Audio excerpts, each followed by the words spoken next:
Hello friends, welcome to Sugan's cookery. இன்றைக்கி நம்ம பார்க்க போகிறது ரொம்ப ஈஸியான, அதே சமயத்தில் ரொம்ப டேஸ்டியான ஒரு லஞ்ச் பாக்ஸ் ரெசிபி முட்டை சாதம். இதுதான் பார்க்க போகிறோம்.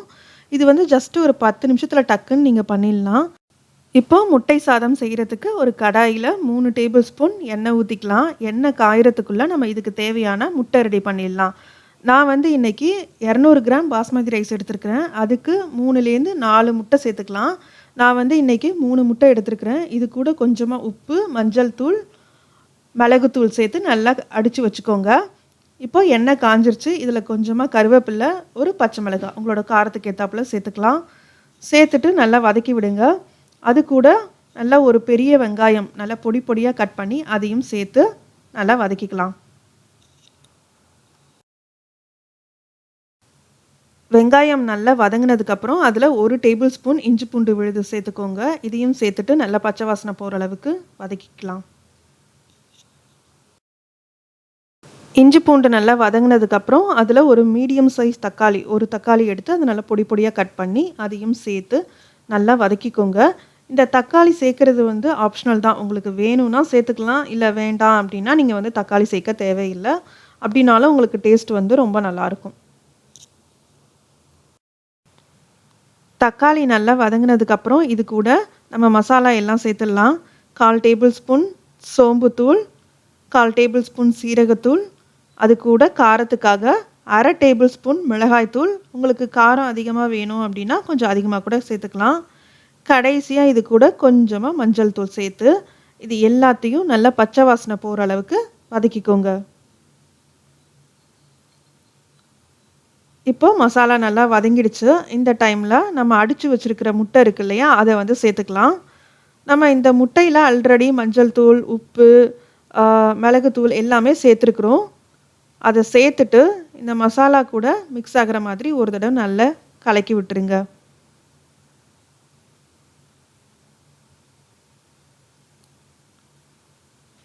ஓரளவுக்கு நல்லா மிக்ஸ் ஆனதுக்கப்புறம் அப்படியே சிம்மில் 1 நிமிஷம் விட்டுருங்க. அப்போ தான் உங்களுக்கு வந்து முட்டை நல்லா வெந்து உங்களுக்கு நல்லா பொரிஞ்சு வரும்.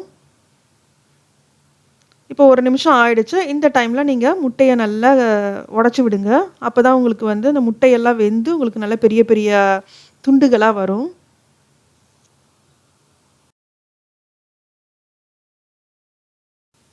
அவ்வளோதான். இப்போ முட்டை நல்லா வெந்துருச்சு. நல்லா பெரிய பெரிய பீசஸாகவும் இருக்குது. இந்த டைமில் நம்ம வடித்த சாதத்தை இது கூட சேர்த்துடலாம். நான் வந்து இன்றைக்கி 200 கிராம் பாஸ்மதி அரிசி எடுத்து வடித்து வச்சுருக்கிறேன். சாதத்தை வேக வைக்கும்போது அது கூட பட்டை, கிராம்பு, ஒரு பிரியாணி இலை இது எல்லாம் சேர்த்துட்டு நீங்கள் வேக வச்சிங்கன்னா சாதம் வந்து நல்லா வாசமாக இருக்கும். ஸோ அதனால் பட்டை, கிராம்புலாம் சேர்த்து நான் வேக வச்சு எடுத்து வச்சுருக்கிறேன். சாதத்தை வந்து நம்ம ஒரேடியாக சேர்த்தோன்னா கிளறதுக்கு கொஞ்சம் கஷ்டமாக இருக்கும். அதனால் கொஞ்சம் கொஞ்சமாக சேர்த்து நல்லா கிளறிக்கோங்க.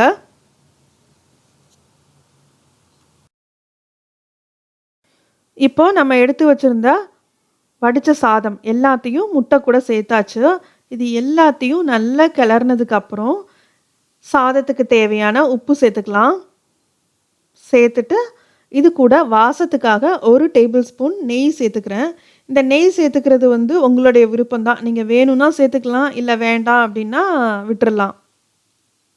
இந்த நெய் சேர்க்கறதுனால என்னாகும்னு பார்த்தீங்கன்னா நல்ல சாதம் வந்து நெய் மணத்தோட ரொம்ப டேஸ்டியாக இருக்கும்.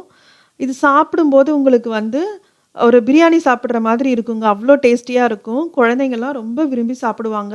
அதே மாதிரி இது செய்கிறதுக்கும் டைம் பார்த்திங்கன்னா ஜஸ்ட்டு 10 நிமிஷம் தாங்க. டக்குன்னு செஞ்சிடலாம். அவ்வளோதான், நம்மளோட சுவையான சூப்பரான முட்டை சாதம் ரெடி ஆயிடுச்சு. இதே மாதிரி நீங்களும் உங்கள் வீட்டில் செஞ்சு பாருங்கள். இந்த வீடியோ பிடிச்சிருந்ததுன்னா வீடியோவை லைக் பண்ணுங்கள். மறக்காமல் நம்ம சுகன்ஸ் குக்கரி சேனலை சப்ஸ்கிரைப் பண்ணி வச்சுக்கோங்க. தேங்க்ஸ் ஃபார் வாட்சிங்.